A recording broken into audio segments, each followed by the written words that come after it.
ən vacib ərzaqın yeməyində bu aylıq, yəni bu aylıq dəstəyi veririk ki, ondan sonra da yəqin ki, nə edəcəksən?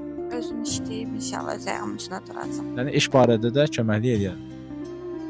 Yəni Allah sizdən razı olsun. Çox sağ olun, çox köməkliyinizdəydim. Çox körpənin duası falan bəs də siz olmasaydınız, məsələn, pul çıxardıb bizə heç kim verməyəcəkdi. Burada soyuqda qalacaqdı. Yəni vəziyyətimiz çox pis idi də. Allah köməyiniz olsun, əlimizi tutdunuz, yardım elədiniz. Əzizlərim, baxın, diqqət edin. Mən Bakıda qalmışdım, gəldim, öz dəstəyimi verdim, paketdə ona pul verdim. O pulla borcunu verdi, uşağına yemək aldı. İndi isə bax bu videonu görəndən sonra gözəl qəlbli insanlardan dəstək gəldi və artıq nə oldu? Məryəmgilin artıq evi var. Bu aylıq ev tutuldu. İnşallah gələn videolarda da digər nə lazımdır göstərəcəyik.